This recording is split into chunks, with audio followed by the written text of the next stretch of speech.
Om Sai Ram, everyone. Welcome, Vikas. We welcome you all to a live satsang with Brother Vikas. We're very, very grateful, Vikas, that you're giving us your time today, because we know how busy you are.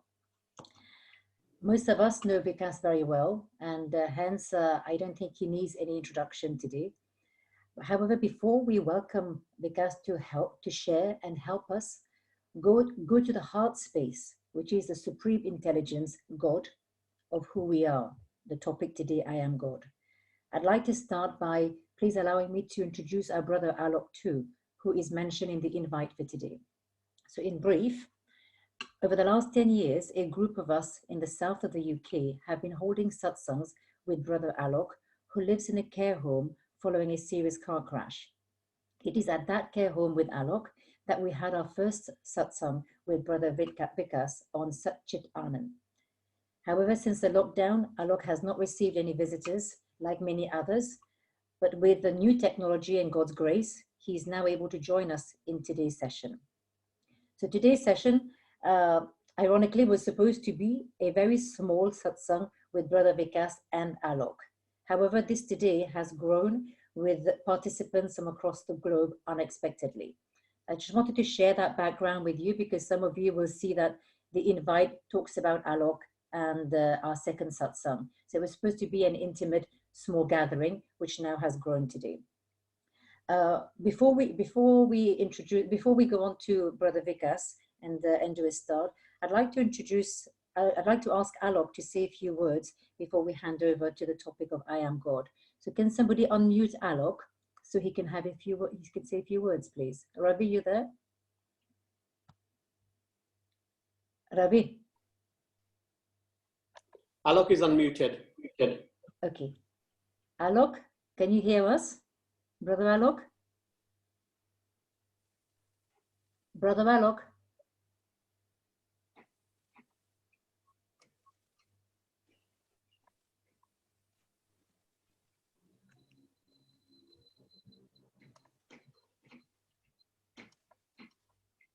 Stop listening. Yeah, hey, hello everyone. Hello Vikas, how are you? I'm good, Alok. Thank you. Yeah, I remember talking with you during one of our satsang session in my care home. I'm still in the same care home, passing my time and doing whatever I can do. And yeah, it's really nice to see you again. And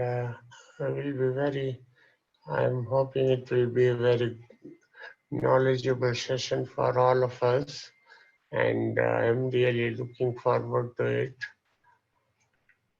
Yeah, and Neela told me that there will be some question-answer sessions, and I also have one question which I will ask when the time comes.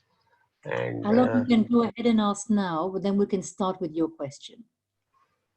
Okay, because my question is this, that it's almost 13 years now since I have injured, and I have tried my best coping up with the life, and I'm still trying, like putting my mind in teaching kids or doing this and that and that. But sometimes, like suddenly the mind goes like that in a mood where it starts thinking that, oh, how long this thing is going to be, how long this thing going to be staying just in the bed and completely dependent on everyone for everything.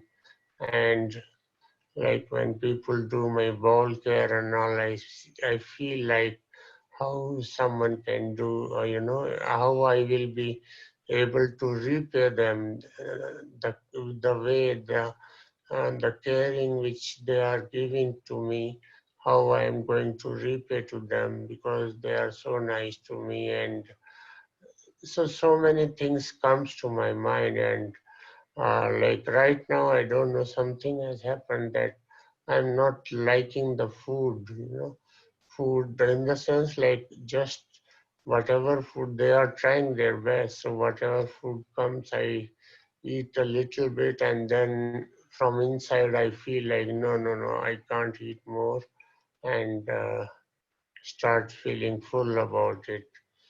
So these you can call them the mood swings and all, but yeah, these are the things which comes to my mind, and if you can help me out in uh, guiding me about how long, and if let's assume that more 5 year, 10 year, because I have seen here people are injured from similar kind of injuries, and they are living the whole life like 60 years, 70 years. So if I also have to live that much long, then what should I do to improve upon the mindfulness or something like that? And what's the way I should think, and which can help me out in not going, means I'm keeping myself busy in so many things, but still, when you get free time and sometimes something or the other happens which makes you feel that, oh, whatever you do, ultimately you are in this state, and you are completely dependent on others and this and that.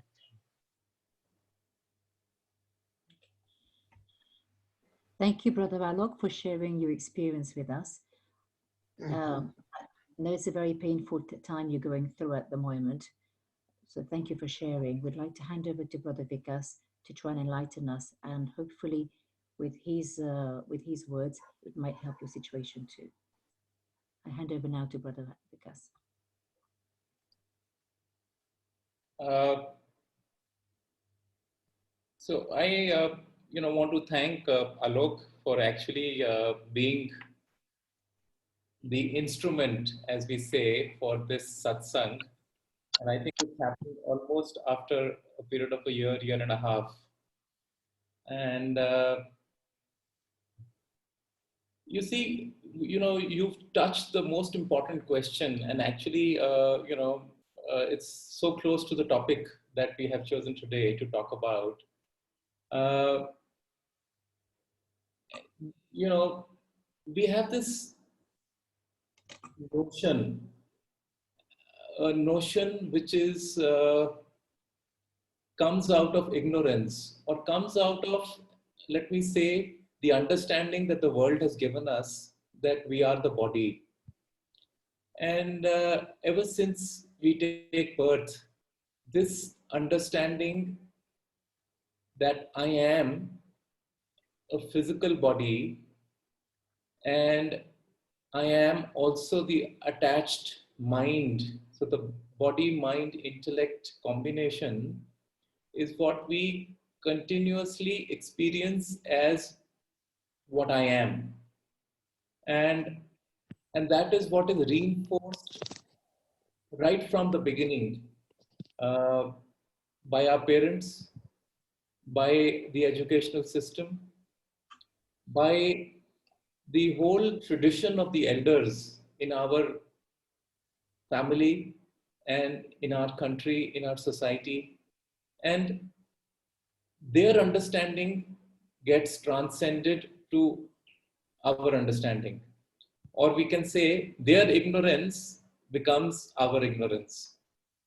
And we are brainwashed to believe that we are this body.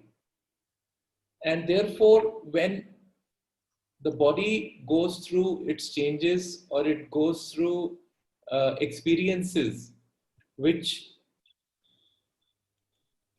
are not normal, uh, which are experiences actually which we have already before we came in, we've contracted for it. You see, you have to understand what this life on this planet is all about. And I will take you back a little bit.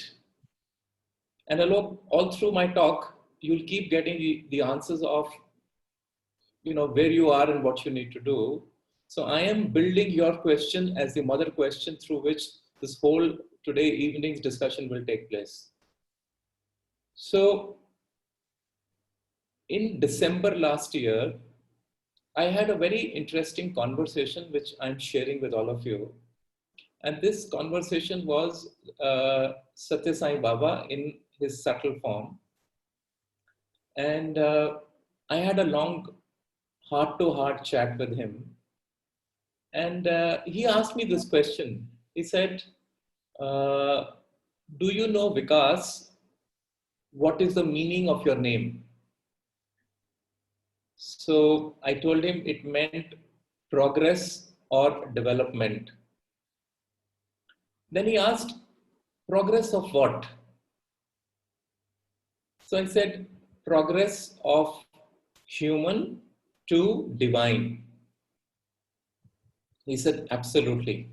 He said, the life's experience is about the evolution and transformation of man, or a journey of man from human to divine, or from Manav to Madhav. And then he went on to say that in this life, in this journey of our feeling of being human, which is something that is labeled to us when we are born. We are tagged as humans. The minute a name is given to us, the minute we are told that such and such is our parents, the tag of being human is actually put on our forehead. It's like a stamp which goes on and says, hey, human number so and so. Okay? We are not tagged as God number so and so. We are tagged as human number so and so. So, all the while, we keep growing from one experience to another. And why do these experiences come in our life? The experiences and situations and people.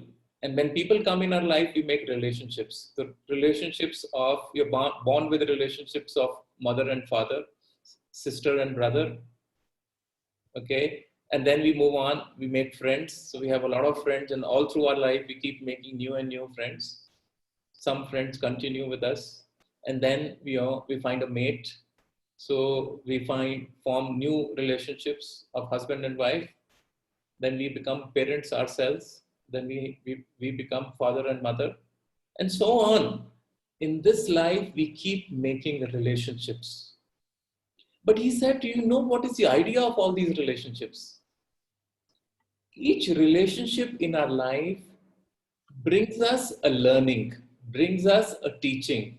Every situation, every event brings a learning to us, especially the ones which are adverse in nature. So accidents, trauma, suddenly life goes upside down. These are those big lessons in our life which come to teach us, which come to change the direction of our life. And these relationships are meant to guide us into this journey of reaching and experiencing our own innate divinity.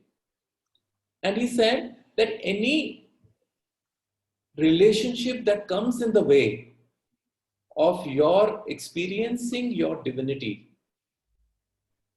then that relationship you should get out of.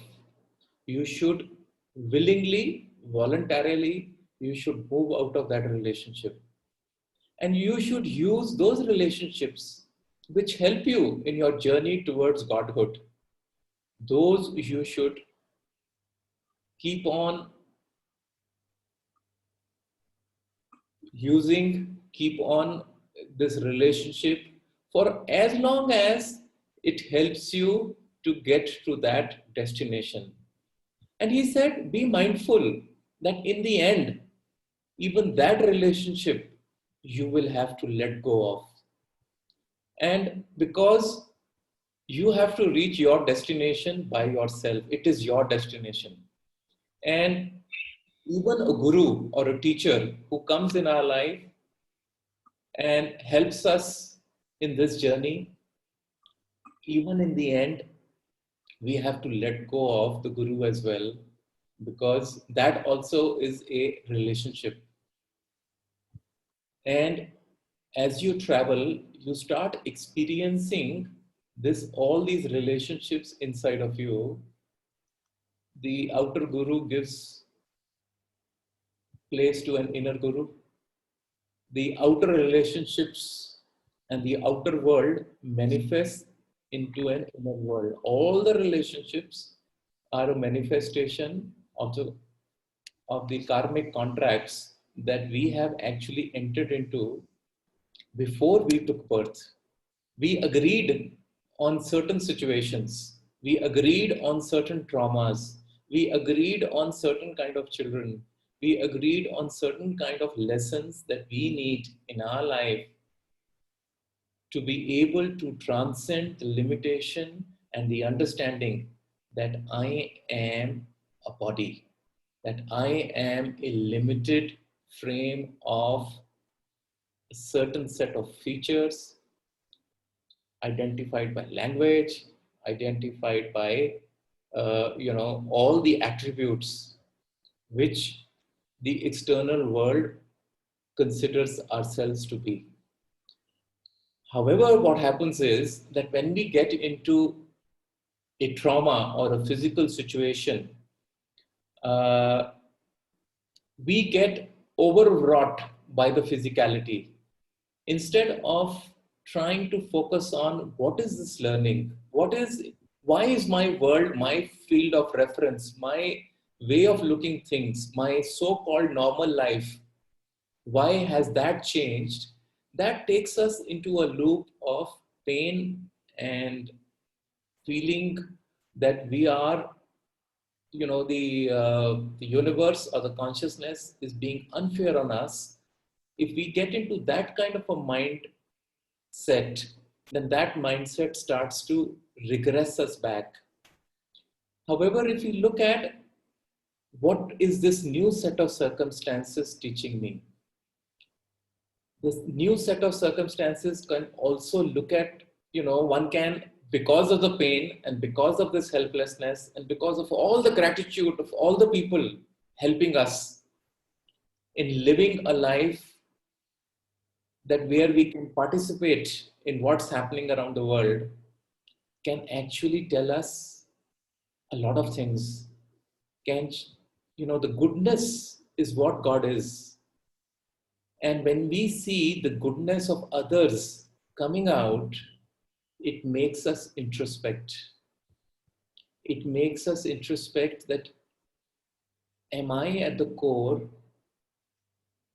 that human as I believe myself to be?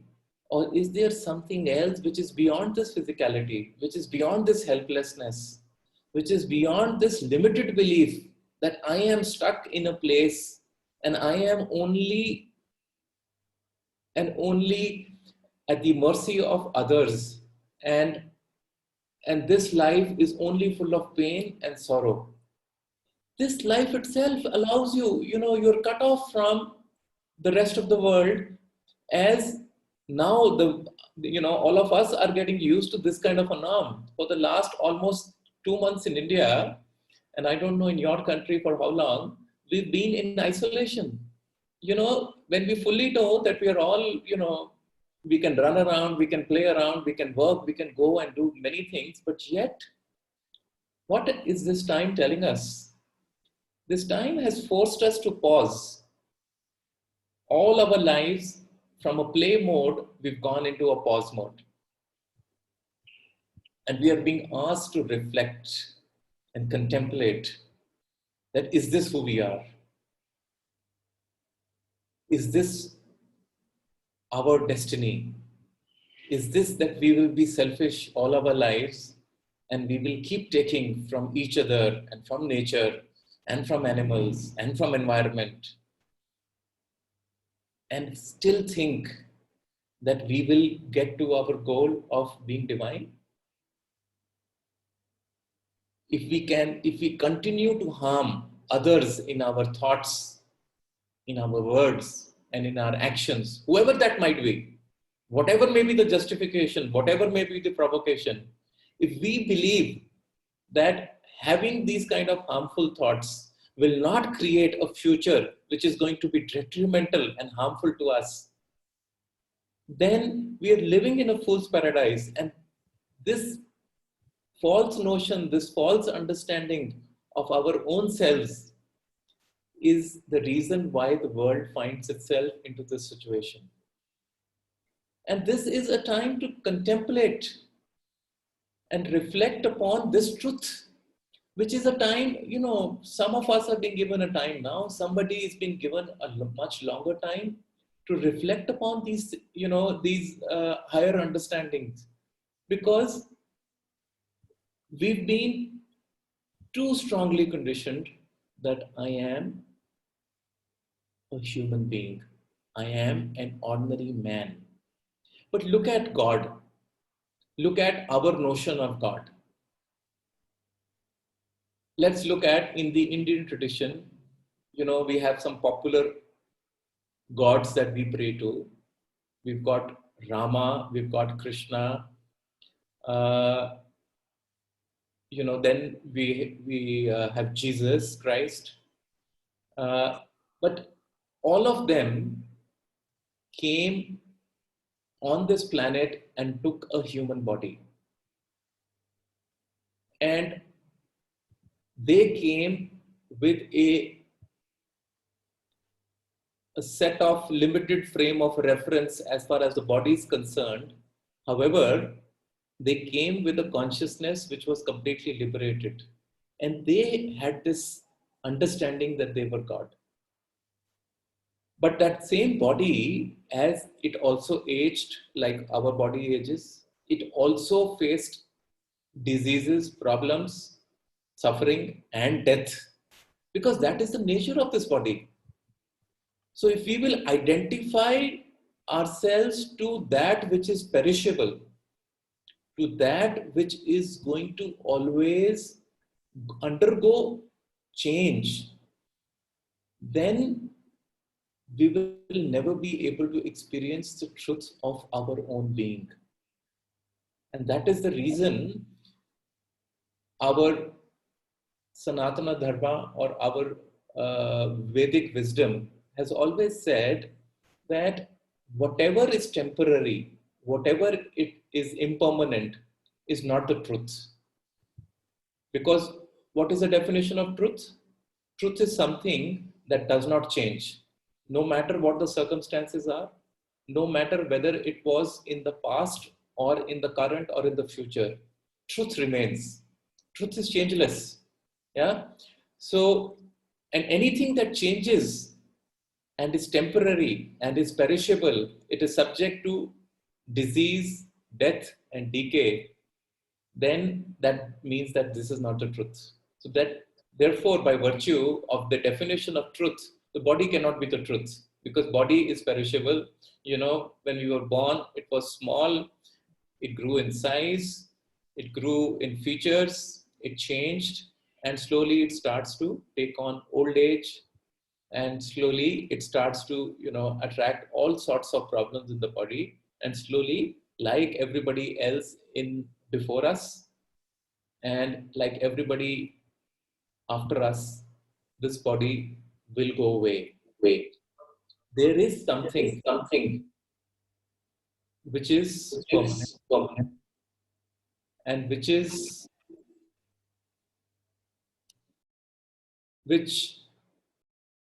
remains. And today's discussion is about figuring out and finding out what is that truth. What is that truth which remains with us, which is not subject to this disease, death and decay, which is something which is permanent. Okay, which is the consciousness with which a Rama came, or a Krishna came, or a Sai Baba's come, or Jesus Christ came, and all the other masters who came. They came with that understanding that body is only a vehicle, and body is a very, very temporary vehicle. So the formless takes on a form, which is a human body, to come and give the message that we are formless, that the truth about us is formless. And the whole idea of the journey from man to divine, from Manav to Madhav, which is the purpose of taking a human birth. They say even gods have to come here, to experience this consciousness within the casing of this human body. So this has nothing to do with the body's condition. It has nothing to do with that conditionality. It has to do with the experience, the understanding. Now just let's go back. Let's go back how and where this consciousness came to us. So remember, when we were born with a perfect consciousness. Okay, we came from the source, from the formless source, and we got into the womb of the mother, and we took a form. And as the form came in, it had a clean consciousness, which was so pure and untainted. And as it comes into the world, the mother and father become the first teachers of the small child. And by their actions, and by their, even when the child is not able to understand the language, it's able to understand the touch, it's able to understand the actions. It's about how we hold a child, it's how about we lead the child. The child starts to it starts to create its impressions.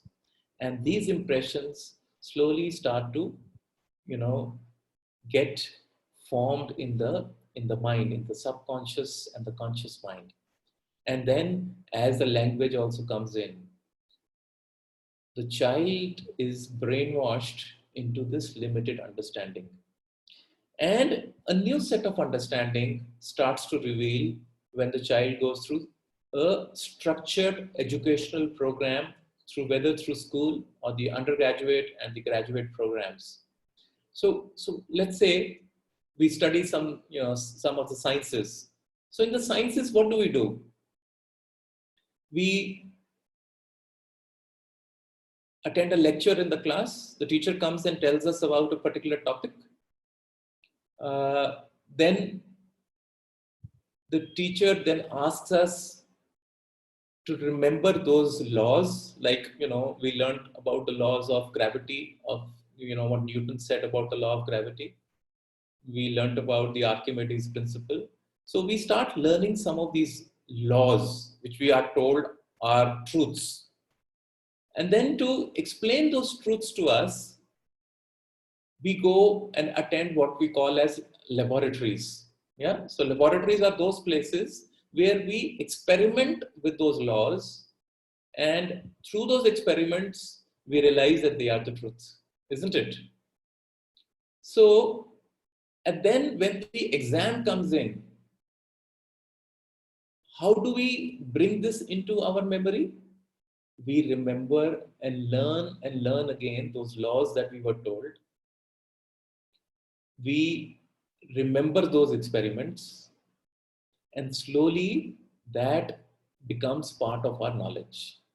Okay, so that means theory, that means right understanding, practical application, and then practicing it, memorizing it, remembering it again and again, writing it in our notebooks, writing it in our computers, is how it becomes part of our understanding. Now, this is how we have acquired, as we grew, we've acquired more and more knowledge. We've gained professional knowledge, then we applied it, in our real life, we applied it in our offices, in our businesses, in our world, and we started to believe that this is what the reality is. Yes? So if we were to now look back,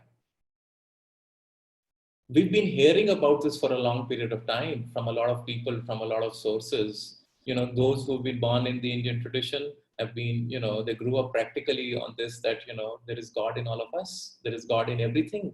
There is God in the plants. There is God in animals. There is God in, in every part of creation. And that wisdom, though, has been shared with us, but it's not part of our belief system. It's not part of our conditioning. And we hear it, but we feel completely helpless, in the face of our incorrect understanding. And we don't know how to bring it into our reality. And we, keep struggling with it. Now, the point is that the reason why a lot of people say that it's so difficult to get this idea of God in us, it's so difficult for us to believe that we can reach that consciousness, which is the consciousness of God, uh, is only because we have, while we hear a wise master like Sai Baba or Jesus, or we refer to the books of the wise masters and we read about it, but somehow we always believe that those were special people, and we believe that they were so different and they could experience it, right? We cannot simply experience it. We cannot simply get it in our, that it can become part of our experience. So I think in the experience of my own journey, I only talk about my own experiences, how I started to experience this truth, how I started to deal with it. Uh, and what I did is what I can share with you. And to me, I'm a scientific man. To me, I'm a person who works on the basis of evidence, who works on the basis of proof. Uh, I've been given some kind of intelligence, and I cannot shun that intelligence away and simply go, because somebody has said it. But yes, it does make a difference to me who said this. So when I came in contact with my guru, my guide, my master, Bhagwan Shri Satya Sai Baba, I, I took my time to believe that to me he represents the full manifestation of divinity. And I, in my mind, put him through a lot of tests. I would examine his life very closely. I would examine all that he says, and whether he acts them in his life or not were really my ways of looking at whether there's a consistency in what my master is telling me. And once it was beyond any doubt to me that I had actually come face to face with the perfect representation of divinity, I said, okay, now what is the message of my master? What is the essence of what this teacher is trying to tell me? And he simply said one thing. He said, look, I am God, you are God. The only difference is that I know that I am God, but you do not know that you are God. And I am promising to you that before the end of this journey, you will also experience that you are God. And you know what? I loved it. I loved the confidence of my teacher. And, and I was willing to take it up for the first time seriously in my life, that yes, I too can be God, but I wanted to experience it. And you know what I did? Shall I share a secret with all of you? I went around gathering evidence, just like a laboratory, just like what you do with a law. You go into the lab and you test it to find out whether this works or not. And I realized that actually life is the biggest opportunity, is the biggest laboratory. That's the reason why from the formless we take a form, so that we come in the laboratory of life to practice that we are divine. And I loved this idea so much. I said, look, all that I have wanted to do in my life, I've been able to do. I had a very successful career. Whatever I wanted to do in my life, whatever I wanted to achieve in my life, whatever I set about doing in my life, I ended up doing. I was a fairly successful person in everything that I did. And then I realized one very important part of human psyche. And that was that if we set our mind to something, if we really yearn for something, then we always get it. This is a human law, which is not very well ever discussed. But if all of you who are here today and listening to this talk, I would like all of you to go back and just rewind your lives and look back that at all points of time, whenever you wanted to really do something, you found a way to actually do it. This is how the operating system of a human being is actually set up. So, the first really important starting point is to have this very strong yearning, a real strong yearning that I want to experience that I am God. And the yearning has to be like an obsession. It has to be something without which you cannot live any further. It's like a small, child, right? The small child wants a particular Lego set, okay? And it's going to cry, it's going to throw tantrums, it's going to do anything and everything to get the attention of the parents to ensure that that toy is given to the child. Same way, we need to have that kind of an obsession, that kind of a desire that I want to experience this divinity. Remember, this is the only reason why we take birth after birth, birth after birth. We suffer this whole journey of coming in and, looking at all the challenges that you have to go through here, when you come in this body, only to experience the final goal, the summit, the divinity. And that can only come, first of all, when we are aware that that is our true destination. So most of the times, most of our births, we did not even know that that is really what this life is about, the journey from human to divine. Finally, one day, when the lucky break comes, we get this direct understanding that we have come for this experience. We have come here to experience our divinity. This is the goal. This is the goal for not me. It is a goal for all of us. Some of us are aware of this goal. Some of us are not aware of this goal. That doesn't mean the goal changes. The goal still remains the same. You know, uh, if we are sitting inside the room and the curtains are, tightly shut and it is dark inside, that doesn't mean that there is no sun outside. Can we say that there is no sun outside because we can't see it? No, we can't.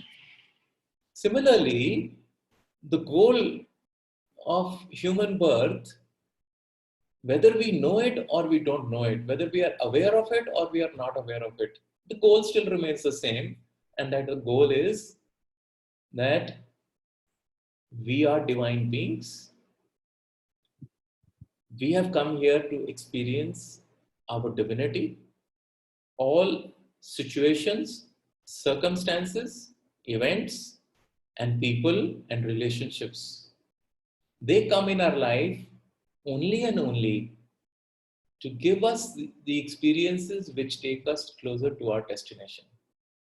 But where do we get? We get caught up. The mistake that we make is we start getting caught up. We start getting caught up in the relationships. We develop attractions. We develop attachments. We go through, when we get attached to people, then we go through what we call as this curve of dislike, like, dislike, right? This is called dvesha and raga. So moha, dvesha, raga, we continuously, we like certain people. When we like them, we get obsessed with them, and then we start to see their, weaknesses, and then we start to dislike them, and then it goes and hits like that. Our whole life, if we start putting a life chart to it, we will find that our life is full of these ups and downs in relationships, ups and downs in events, and that's how it is. It's not a constancy at all. It's because we have not understood what really we have come here to experience. So the first good news comes when we understand what our goal is. The second good news is that we are hardwired to be able to achieve our goal. This is a truth of human existence. So thirdly, what is it that we need now? We need to start yearning, a deep yearning, one-pointed, single-minded desire to achieve this objective at exclusion of everything else. And if you get that kind of obsession in your life, remember, sometimes you pick up a good book and you like the book so much that you want to read it through and through. You forget your food, you forget to sleep, you're up, trying to read that book. These days, maybe that may not be such a relevant example because people are now glued on to Netflix and Amazon Prime and so on. So you start a serial, and you in 3 days see 3 seasons back to back. You're so attached to it. So what I'm trying to tell each one of you is that, look, divinity is who we are. Divinity is really our true identity. Actually, being human is not our identity. It is a cloak. It is a set of layers. It is a set of conditionalities and conditioning that has been put to us right from the time we were born by our society. And we've believed it. We've been brainwashed, right? Now, if we have to come back to our original self, if we have to discover that this is what we are, we know it, but we don't believe it. We don't believe it because we have not set our mind to it that we want to experience it. And where did I start in my journey? I believed it because it was my master whom I had tested and verified. Because it came from him, I said, let me experience it in my life. And I started to yearn for it. And I said, I will go for the goal and see. If it works, it works. If it doesn't work, it doesn't work. I'll figure out that, people say it, but it's not true. And then once I decided on it, then I was like a dog chewing the right bone. And I didn't want to let go of this bone. And therefore, all the things start to open up. The point is, we have to decide that this is it. I have done everything, and never believe that anything is too late or my circumstances are not correct. Okay, it's very easy to say, oh, you can do it, God created circumstances for you in such a way. I hear this many times from a lot of people. You're a special soul. What you could do, we can't do. Your circumstances and our circumstances are very different. I'm telling you, these are all excuses of the mind. This is all the mind trying to say, oh, forget it, I have not bought into it. I don't, it's all balloony, this can't be true. How can I be, be divine? How can I be God? Therefore, the mind will throw away all these kind of flares, these are all escapes that the mind is trying to devise for you not to decide on it. And if you decide on it, then what do you have to do? You have to go and experience it. You have to experiment with it. You have to play with it. You have to figure out what your experiences are going to guide you, and you have to practice it. Remember, in the school, you practiced, you wrote examinations, you did quarterlies, you did monthlies, you did half yearly exams, and then you did your annual exams, and year upon year you kept reading the same things, over 12 classes in school, and then 3 classes in undergraduate program, and you continue reading the same thing, and you reach that point. We have to make a start. And because it is your truth, because it is who we truly are, it is part of our subconscious already. So when the right circumstances come, all the right set of knowledge starts to appear in front of us. All the right set of samskaras, the inborn impulses that we have, they start to come out, okay? And they start to help you on your journey. It's like a self-opening path that takes you towards your reality. And to me, everybody asks me this question that, where do we start from? We're so attached. We're so, stuck in this, life. Where do we start from? Please tell us, what is the start? So to all my brothers and sisters, I've answered this question umpteen number of times, and I'll say the same to all of you here as well. That look, you hold the key to this question, not me. You know exactly what you need to do, and you will know what you need to do. You have to make up your mind. You have to today, sitting here right now, tell yourself, no more excuses. I'm going to go for the goal now. This is my moment. And I'm not going to procrastinate. It has nothing to do with my physical ability, because there is, through our meditations, I have been making everybody experience that there is that divinity in you. And every time we go in the journey, in our meditations, we experience the energy, the truth of ourselves, the truth of our being. It is formless. There's nothing to do with our body. That's the reason in every meditation of mine, I take you into a formless and make you experience the reality. Those experiences are real. You may think, it's a figment of your imagination, but if you keep, imagining that, that's what your reality will be. But we, all of us are, what is making me talk right now is not my body. My body is being used to talk. But there is that consciousness to which each one of us is connected. And once that connection gets established, the divinity or the universal consciousness or source, or whatever name you would like to call it, it doesn't matter. Whatever you relate to, it's like a highway of consciousness which is around us. Okay, it's because our mind is so attached to the world. Our mind is constantly trying to give us its own agenda. It wants us trapped in the attractions of this world.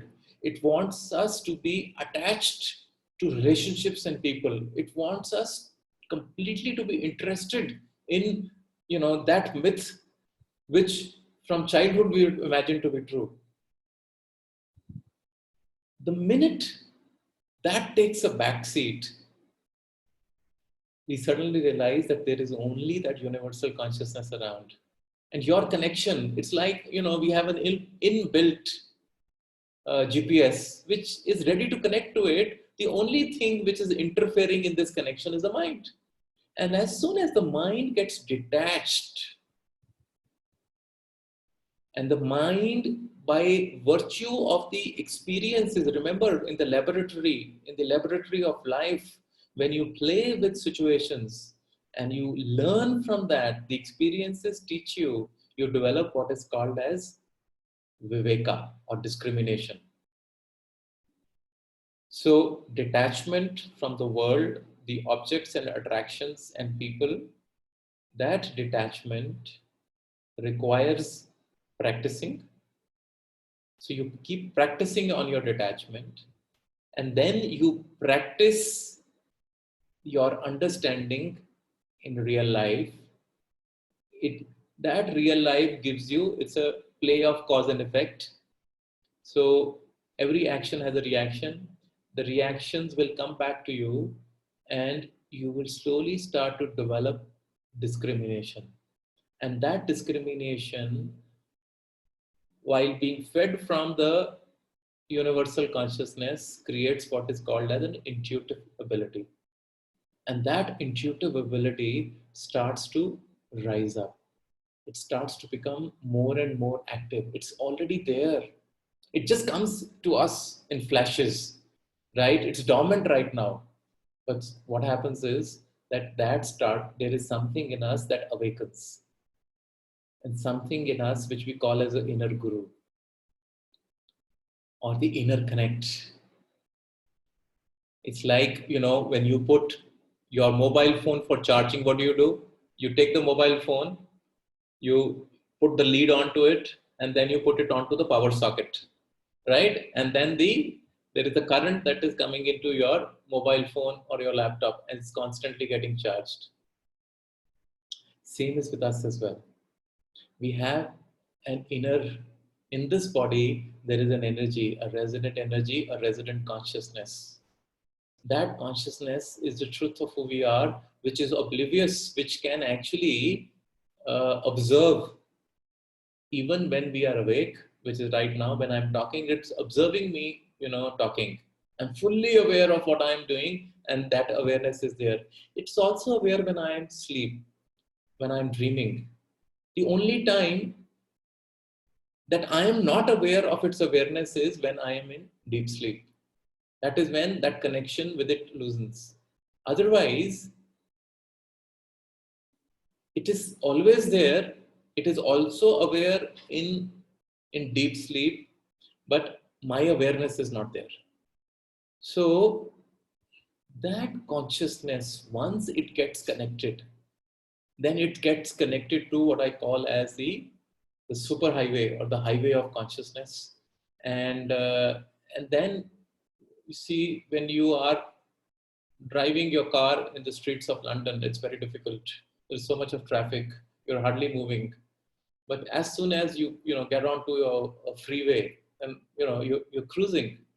So same is with us. As long as we are embroiled into the battle of the mind and the domination of the mind, because the mind does not want to let go. The mind's existence is only for you to continue in this whole game of life, birth and death, because it wants you to be trapped, and that is what is called as Maya, the delusion. We believe this to be real. We believe that this world of the physical world as we see it is the reality for which we have come. We do not believe that the power of manifestation of that reality comes from our thoughts, because somewhere in the mind we started to think that we want to become like this, and we want a certain kind of a career. I want so much of resources, a certain kind of a home, a certain kind of a vehicle, a certain kind of a spouse. And actually, it's the manufacturing starts from our thoughts. That's a factory in our mind. And what starts off as raw material is a thought. And the thought starts to manufacture. And slowly it starts to create a reality. You look back at your life now, you'll be able to see it, how your life, the best way to learn is not from the life of somebody else. Somebody else's life can give you a pointer. But if you really want to learn without being misguided, it's your own life. Because, anybody can cheat, but you can't cheat to yourself. You've lived it, you know your reality. So,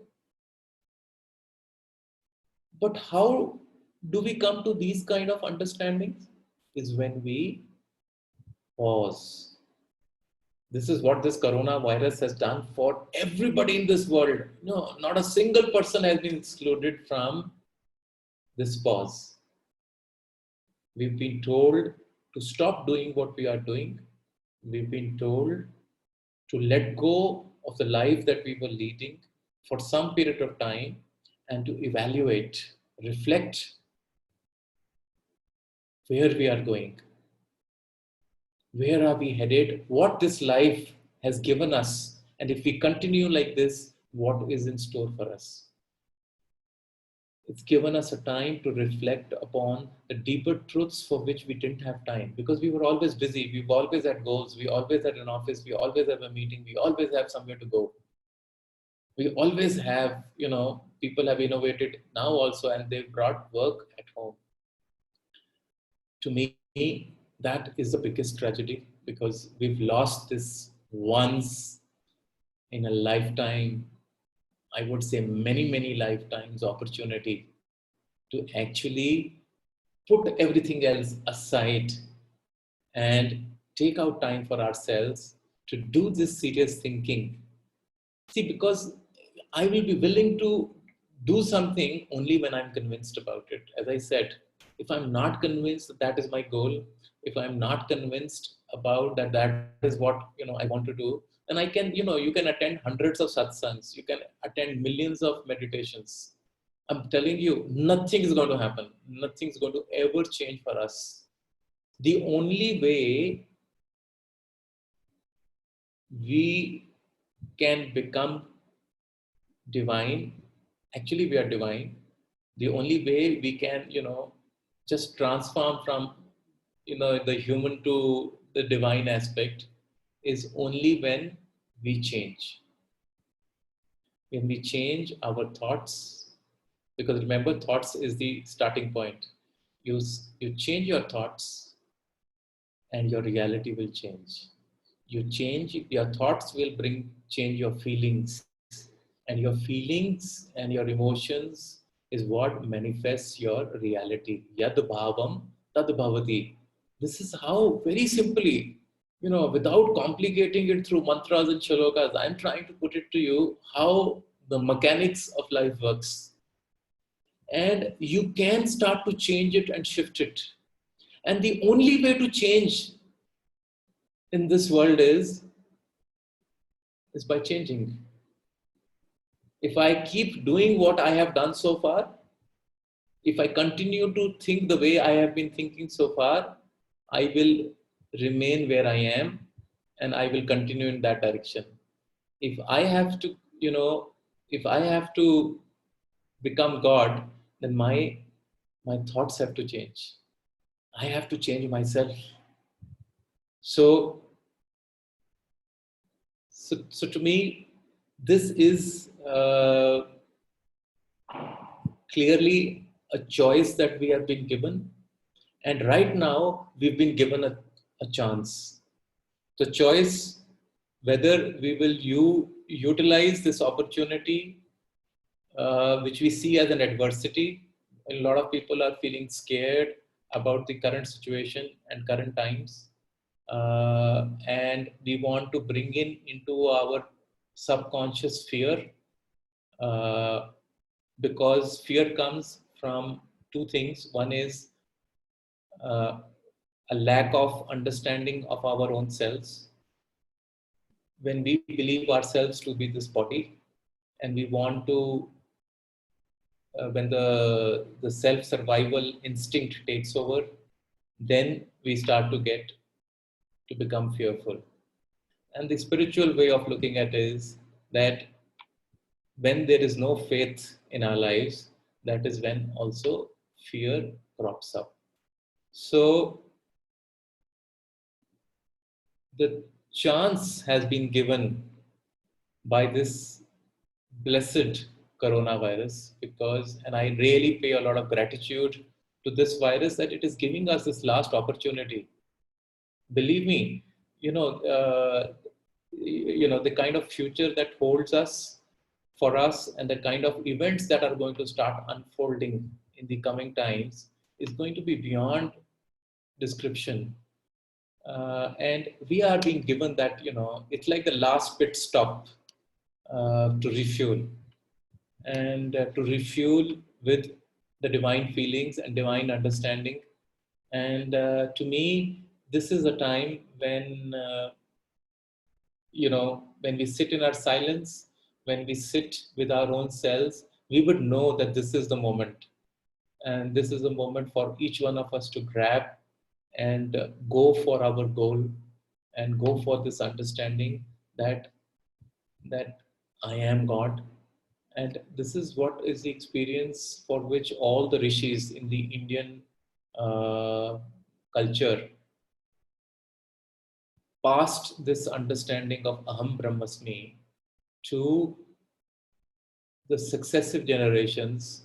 And that is what was encoded in the Upanishads and the Vedas. So the experience, the understanding that I am God,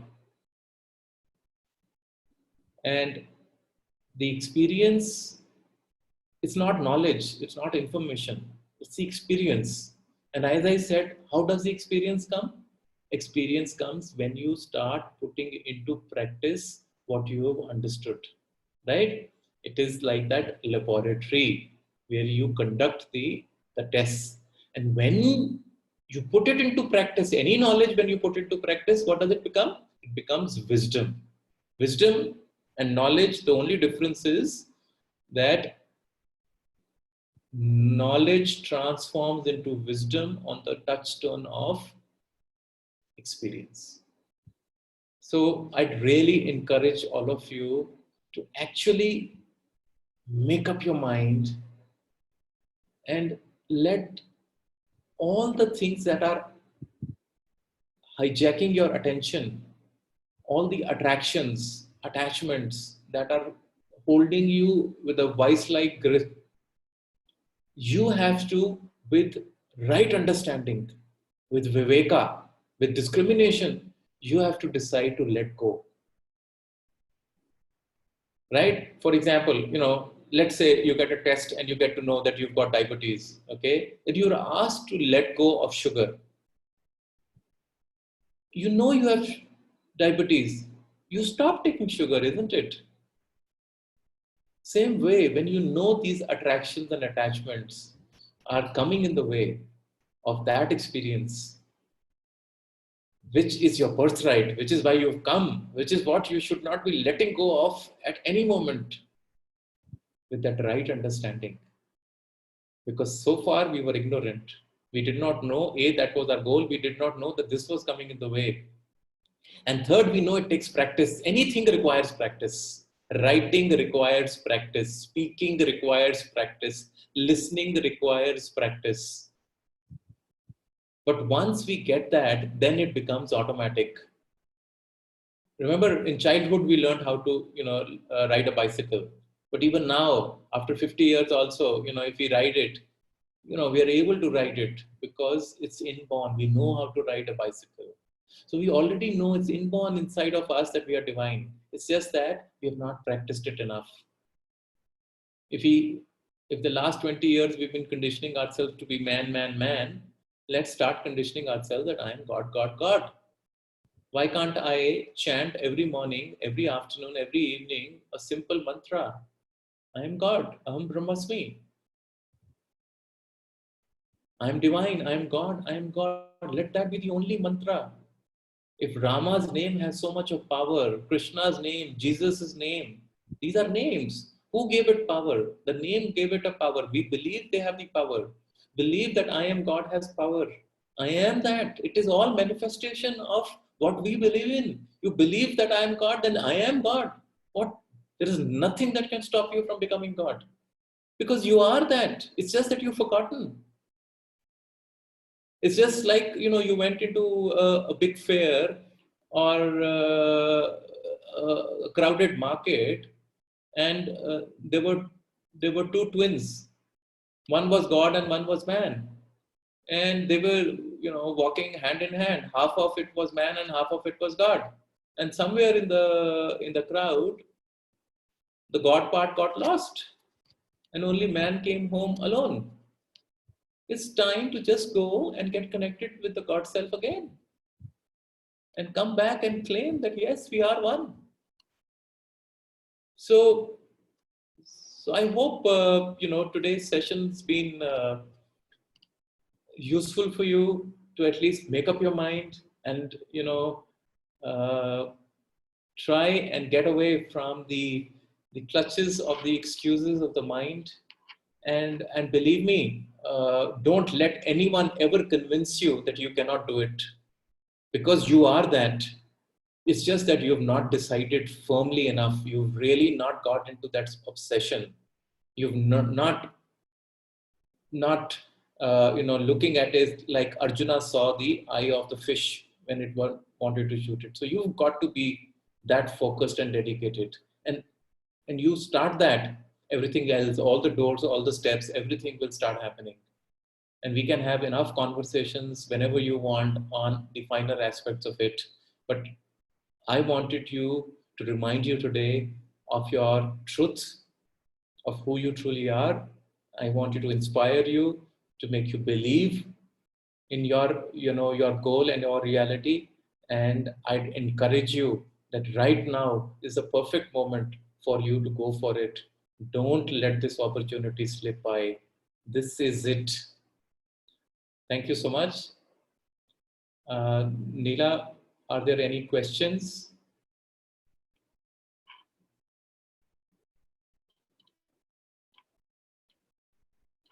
Sairam? Because there aren't any questions that have come up yet.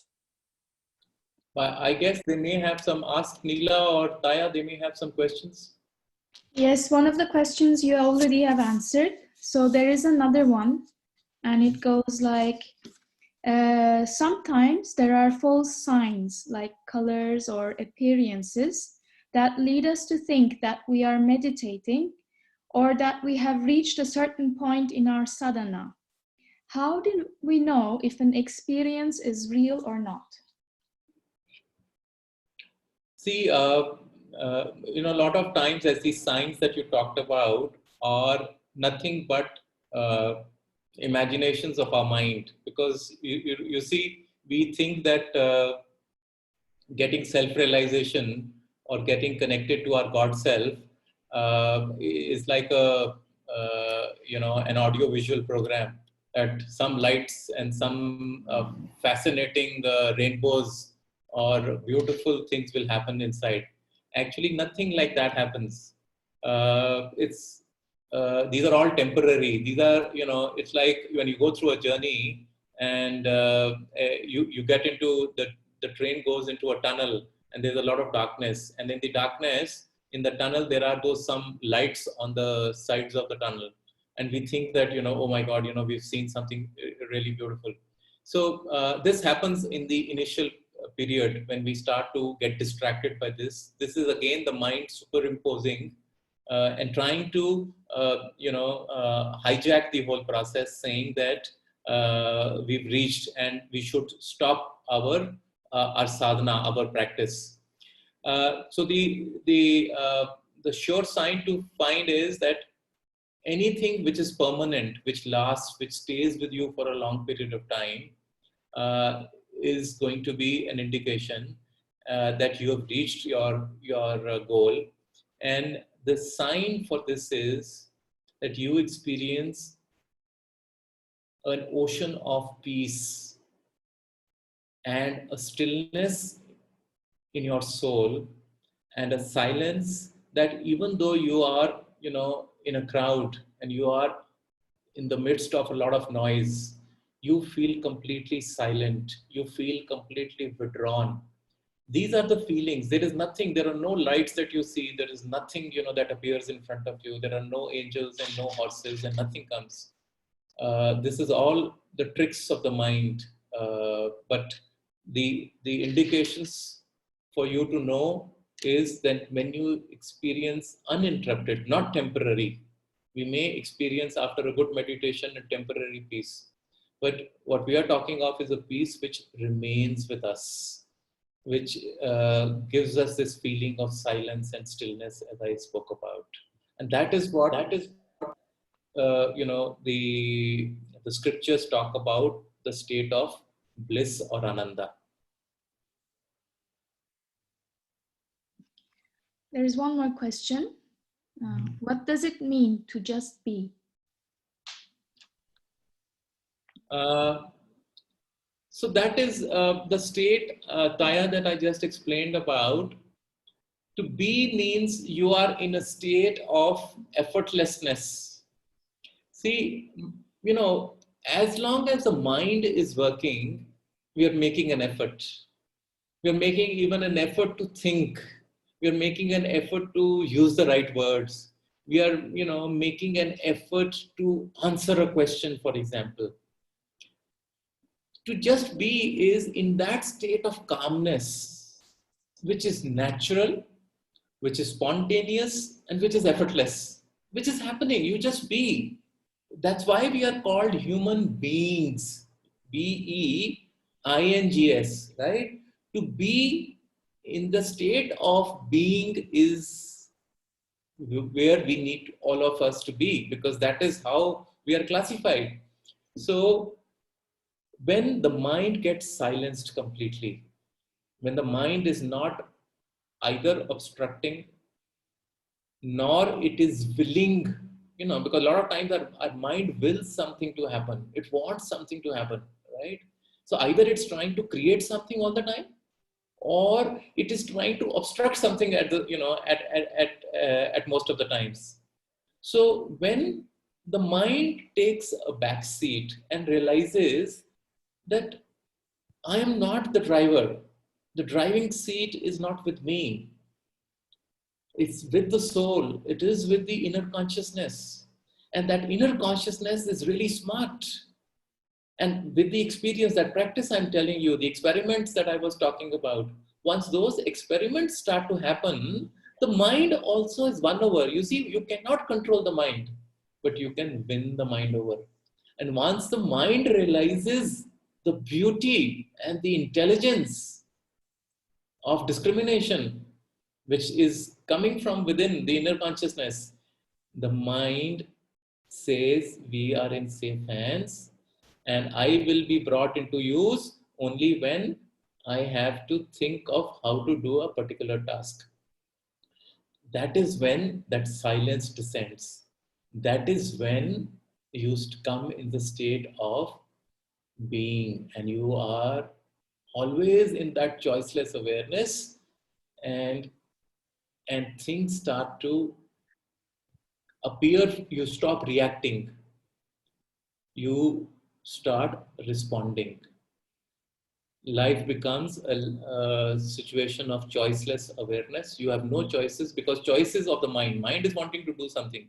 But once you become choiceless, then you are willing to accept everything that's coming, and you are willing to look at it, and you are able to, through peace, you are able to respond to it. That is the state of being. Sairam Vikas, thank you. We have a couple of questions in the chat room. Sylvia Amma is there. She would like to ask a question, then followed by Grishan. Okay. Amma, Ravi, can you please unmute Amma? Sylvia Amma. She'll be Sharda Kraksi. Ravi? Hello. Sairam. Sairam. You have my question, Neela? Yes. Would you like to repeat it? Yes. My question is, what is the difference between a pure mind and die mind? Like Swami used to put all the time, die mind. Yeah, to me, thank you, Sylvie, for this question. To me, a die mind is a diamond in the making. It's that mind which still needs to go through a process of purification before it becomes pure like a diamond. So it's a mind which is full of these attachments and attractions that we talked about, and which gets diverted, and which creates obstacle in the pure alignment of our inner consciousness. So to me, that is that die mind which forms and transforms itself into a diamond, right? As Swami puts it. So, so that's it. Thank you so much. Thank you.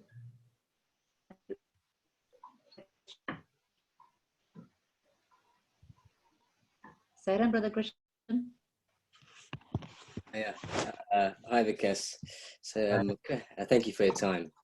The question I had was the significance of spiritual activity, such as bhajans, chanting Rudram, and I think is how the best approach whilst taking part in the activities, and then by translating it into our day-to-day activities of life.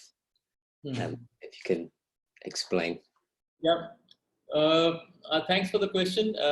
This is related to the previous question by Sylvie. See, the chanting and all the other spiritual activities like bhajans, rudram, seva, all this helps us to purify our chitta. Chitta is that aspect of the mind which gets impure, which gets dirty, which gets covered by these conditioning, layers of conditioning of worldliness, of these attachments and attractions as we've been talking about. Which so these activities, this chanting, it actually removes the layers. It's a delayering process. So remember, as I said, that beyond the physical body we are an energy, and that energy has a frequency, it has a vibration, okay, and sound has a frequency and a vibration, okay. So when you chant, the frequency and the vibration of that sound, of the chanting, it works on the energy, resident energy within us, and removes the layer of impurities that are resident on the chitta, and the chitta gets purified. So that's why it is so important, and that's why a lot of what we have become today is because of this chanting. So there are various things that are at work. So at an energetic level, this chanting helps us to purify, to to purify that diamond and make the mind purer. And then with knowledge, with the right understanding, if we understand that who we are, and if we are able to mindfully detach ourselves from things and people where our moha, our attachments lie, then these two combined, right, willfully practicing something and knowing that this is taking me there, and through these chantings, both work in tandem to get us to that state of pure mind, as Sylvie mentioned in her question. Thank you.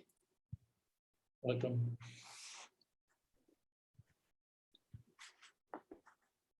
Neela, any other questions?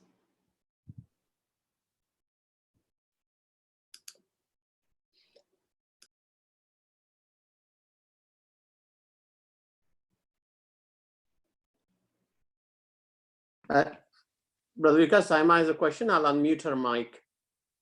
Yeah.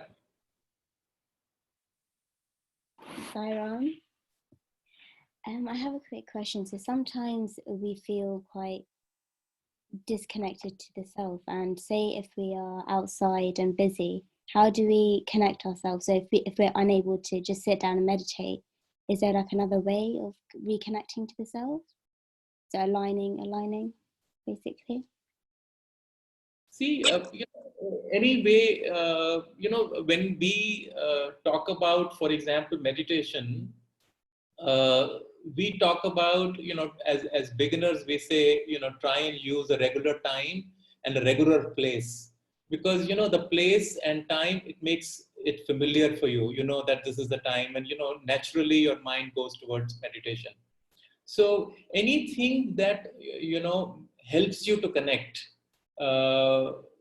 no matter where you are, you can have an association. You can have an association with an image. You can have an association with a person. You can have an association with a mantra. You can have an association with a particular song. So whatever connects you to, that energy, use those connections. It's like when we were in school, or even in college, when we couldn't remember something, what would we do? We would create a representation of it. We would create a formula out of it. We would, try and remember an image, and through the image we would remember, the answer to a particular question. So find something, that part of the spiritual activity which you find interesting, and create a visual connect. And so, for example, as an example, it could be that, let's say, when I, do chanting or I meditate, maybe I see a lotus flower, or maybe I like a rose, a red rose, okay? And every time when I see that, it makes me feel nice from within, and it makes me feel connected. It makes me feel godly. That is why a lot of people, offer flowers to gods. So if you are, the kind who offers a flower to the god, remember that flower, and mentally remember that image and offer it to the God within you. So, these could be any of the tricks, what works for you, you can connect this.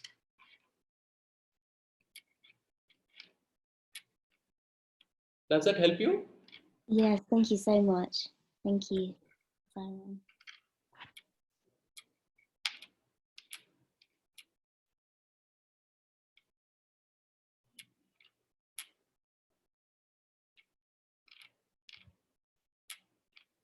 Anybody else?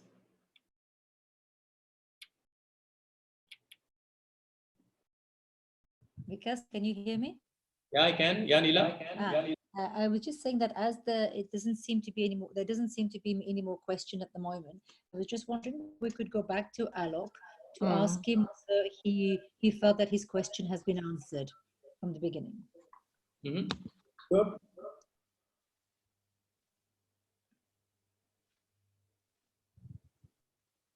Hi, Alok. Alok will need some time before he reconnects to the system, because he uses his chin to maneuver the computer system. Okay. Saidam, can I just ask something? Meena, yes, go ahead, Meena. I just, a lot of times it goes through my mind, how long would it, how far, I mean, with our meditations and everything we do, how do we know we're getting closer to God? And I mean, to our self-experience, and how long would it take before we experience that fullness that maybe the Buddha experienced? Meena, this question has not come from you, it has come from your mind. And these are the exact questions through which the mind waylays us. It's like a robber, it wants to even know this, when and how, and what progress, what percentage, 30%, 60%. So please, I would tell you that whenever such questions come, you have to tell yourself, bring your awareness on. So here is a small trick that I can teach you. So here at the third eye, at the point between your two eyebrows on your forehead, lies your awareness. Okay, and remember your visit to a dentist chair. The dentists have put on a light here. Yes. So there is a light here also on your third eye. So mentally go and switch on this light here on your third eye and put the light of awareness onto this question and say that this is mind up to no good. It's us putting me to tricks. When you experience something, then you experience it. Okay, you know it. Yes. You don't want any validations of me or somebody else or a book or a guru or anybody, to tell you. I may be lying to you, okay? But when you experience something, you would know that this is the truth, right? Yeah. So you have to become so sharp, so alert, and you know that this is the mind hijacking, okay? So I remember in school we learned this poem called the Highwayman. Lick tick cock. In came the highway robber. So be aware that the mind does all these tricks, and I'm not interested in this question at all. True. Thank you.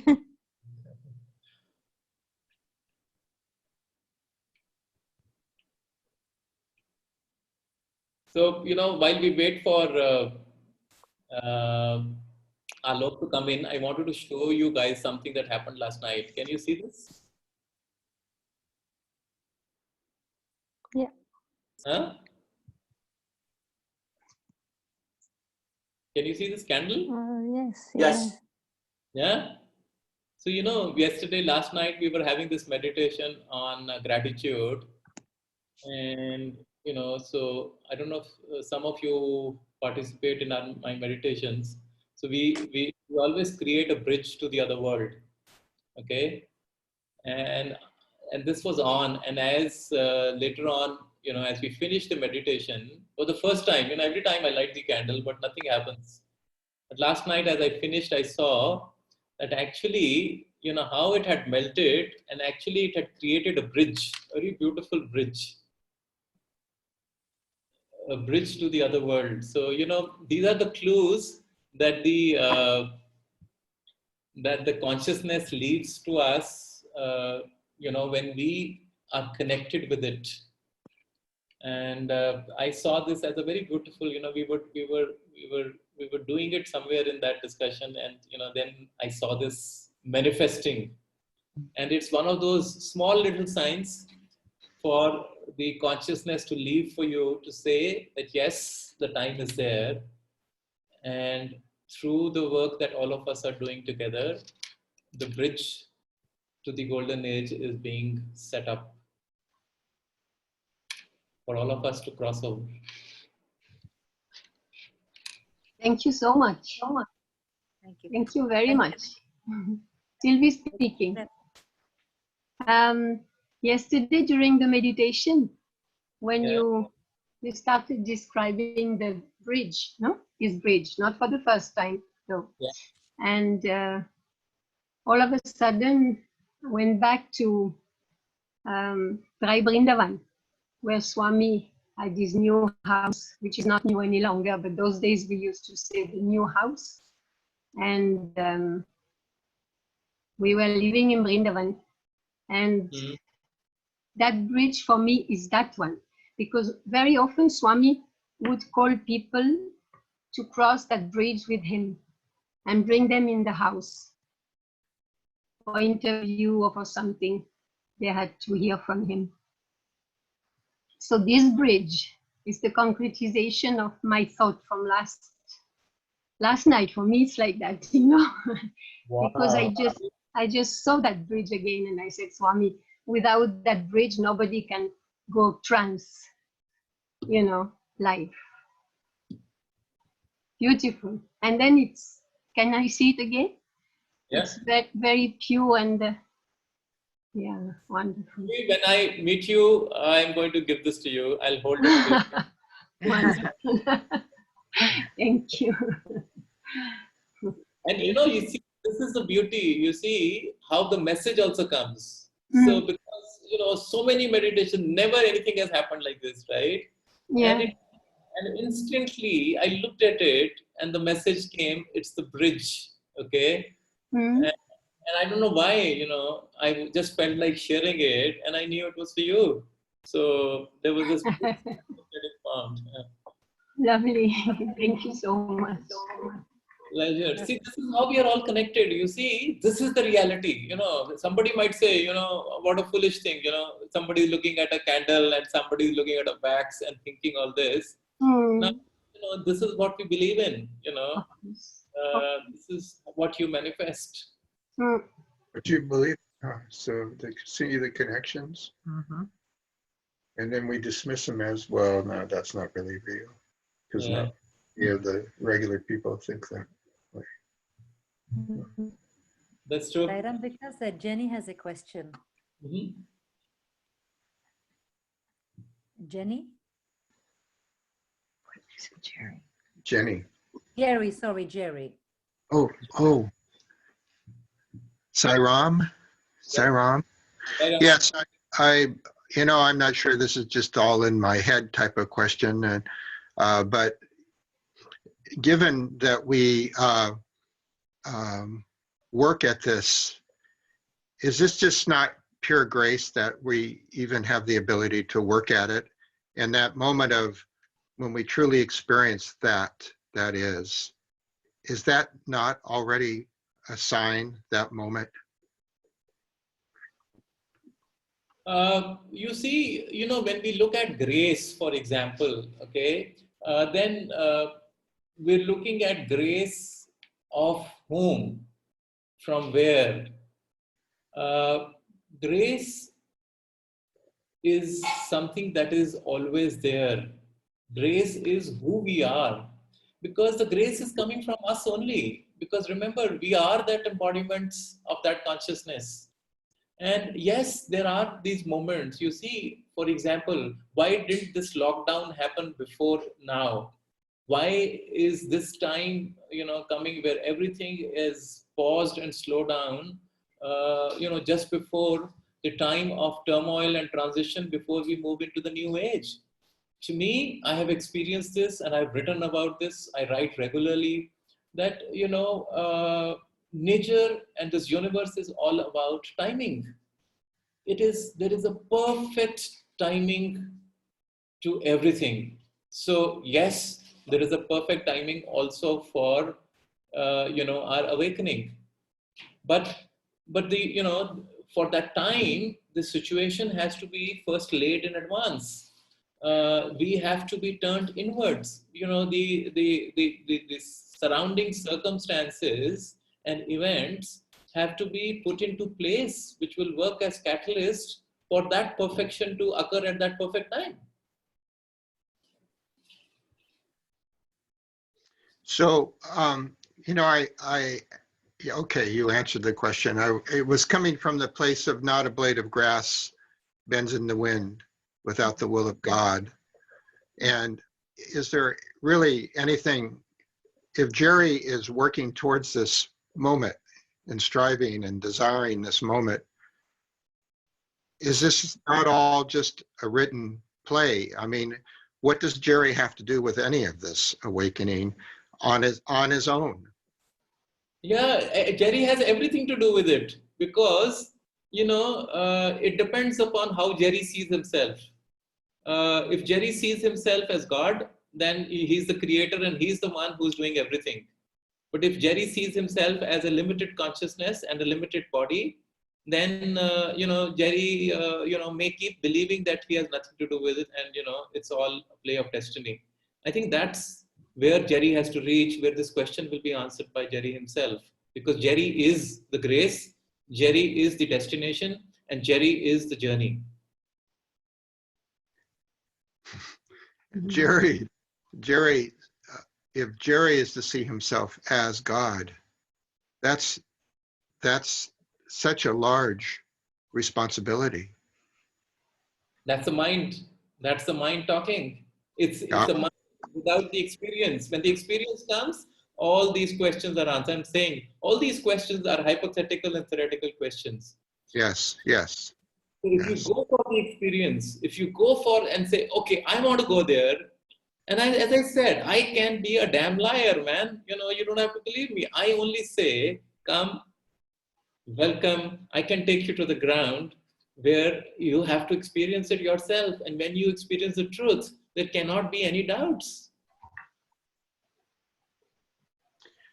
How do I make that happen? I know you've given the whole way, but in actuality, how does Jerry make that happen?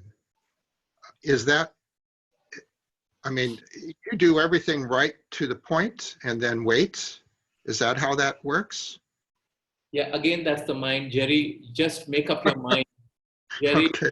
your mind and start doing it. These questions will become redundant and these will not be relevant at all. I am saying, yearn like a baby, cry that this is what my goal is, and you will not stop till you reach there. I'm telling you, bring in that. I used to see, when I was a child, I used to see an ad of one of these cold drinks. And there used to be this cowboy, who used to, come into a bar, and he's come from a big, long ride, and he's very thirsty. But what does he do? He first eats a pack of potato chips, and then he takes this cold drink, and chucks it all down in one big gulp, and then they say, build up the thirst. Hmm? So this whole thing was about that. This drink was about quenching this thirst. So to my mind, if you build in this thirst that you want to experience it, and you say, I'm going to put these questions aside, and I just want this experience, and you yearn. Remember, your thoughts create your reality. And this yearning of yours is so powerful. Remember, we are just an energy. And this God, whose grace you're looking for is nowhere away from you. It's you. I won't even say it's inside you. It's not outside you. It's not here. It's you. And you're seeking your own grace. You have to, you have to figure out, how to convince your own grace. Get into that authenticity, that purity, that yearning. It'll come. Thank you. Thank you. Welcome. Sarah.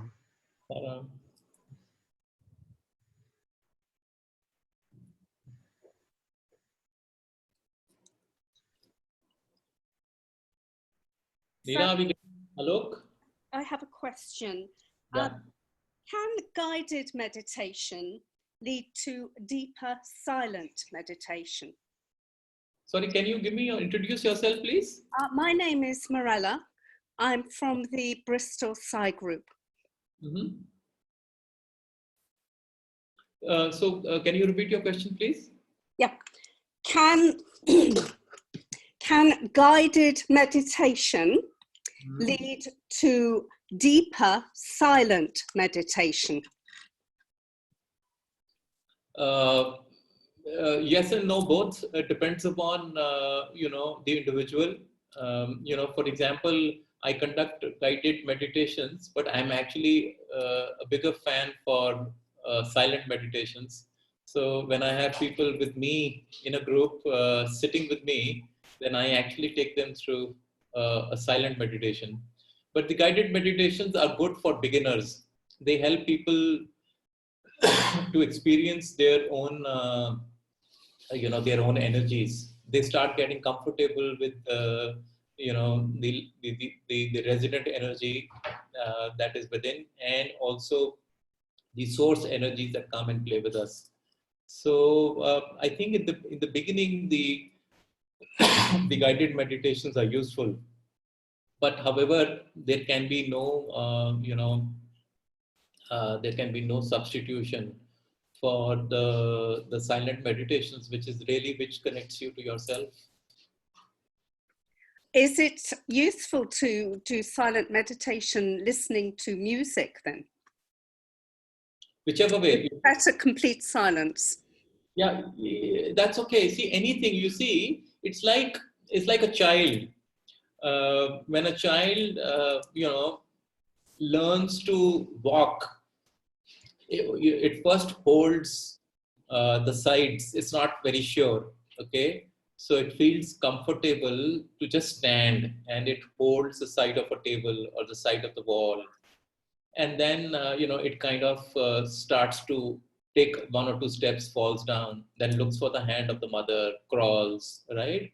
And Yes. slowly and gradually, using all these aids, finally, it becomes comfortable in walking. And slowly that walking runs into, converts into running. So to me, these are all steps, whatever you feel comfortable with, which gets you to be with your own self, because most of the times we are scared of silence. To get accustomed to that connection within, use whatever props that you like to. And once you start getting connected, slowly start disconnecting, which is exactly with life as well. We get attached to the props of life. We get, but we don't learn how to let go of them when we have used them. So, use whatever you think is, helps you, but remember that you have to let go of that eventually. Saram, thank you so much. Okay. Sairam Vikas, and thank you Yeah. everyone. There is no further questions in the groups. Vikas, I'd like to say a massive thank you. I mean, what you've clearly described is that our mind space has been conditioned for years like a factory. In fact, I feel like we've been tricked, really. You've clearly explained how in our heart space, we have that grand overall design that we are divine and we are that divinity. For me personally, I will take this experience, this satsang today, and reflect more on the deeper truth and continue with that and hold on to that deeper and deep yearning to be divine. But what I think at a personal level, obviously we'll speak with the group, something that maybe we need to contemplate a bit more on later on is some of us struggles in the group around equanimity, detachment, and how to actually let go. So I'm just thinking maybe in future we could have a session on letting go, because I do know that you have or are recently have been doing writing a book on letting go. And so maybe something that we could be looking at for the future. But in the meantime, as we're running short of time, the plan has been that we have a very short, we will end with a short meditation. But before we do that, I'd like to invite Taya to do the vote of gratitude and thank our brother Vikas. Vikas, is anything you'd like to say before we end? Yeah, Neela, I just like to say that I think it's quite late now for a meditation, and Yeah. I would invite everybody that Monday nights and Friday nights we have our meditation sessions. So if any people would love to join, I can you have the link, and people can also, if they want, you can send me their contact numbers and we can add them to the group. So we can do the meditation there, and because it's already 9:15 now, so I think it'll be better if we just close this now. Sure. Thank you. Absolutely, I agree. So shall I ask Taya, are you there? Oh, by the way, we've tried to get hold of Alok. He's had to log off. Being that he lives in a care home, he's restricted with some of the discipline of the care home. So No he's problem. had to log off. But I will catch up. I will follow up with him in Yeah. terms of his questions and answers. So Okay. I'd like now to hand over to Taya, please. Thank you, Vikas, for showing us that we are not the body. We are born as human, but this life and its experiences are given to us to transform from human to divine. We are here to transcend the body consciousness, to get on the superhighway of consciousness, and to come to the realization, I am God. You showed us that this can only be achieved through the expansion of the awareness. We also want to thank you for giving us the experience on how it feels to be connected to the source, how one operates from that space, and how it feels to live in God. So thank you for giving us your time and your experiences. Thank you so much, Taya. Thank you, Neela. Thank you, Ravi, and all of you for having me here. It's been such a pleasure. And I'm sure this is just the beginning of our association, and we can have these kind of discussions whenever required. We can have a separate session for meditations as well. So I'd be happy to share with you more about my book. It's called Let Go, and I think next week, hopefully, we should be able to release it. It's going to come as an ebook, so it's full of real life experiences and some of my writings. So hope to be able to walk together for some part of the journey on this very beautiful times that we are in. And thank you so much because everything happens for a reason, and the energy that we draw from each other finally helps us to connect to the core of our being. So thank you, and Jai Sai Ram, and lots of love and light to all of you. Sai Ram, thank you. Sai Ram, thank you. Sai Ram. Sai Ram. Sai Ram, Shanta. Sai Ram. Sai Ram, everybody. Sai Ram, and thank you very much. Thank you. Sai Ram, thank you. Thank you. Nice to see you. Same here. Nice to see all of you. Thank you. So, thank you. Thank you. Ila, you would like to close by 3? Yes. Sai Ram, thank you. Thank you. Maybe just a moment, 3 Shanti, and then Vikas, can you stay online, please? Yeah, okay.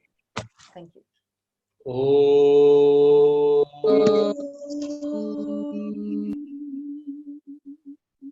Shanti, Shanti, Shanti. Samastaloka Sukhino Bhavantu. Samastaloka Sukhino Bhavantu. Samastaloka Sukhino Bhavantu. Om Shanti, Shanti.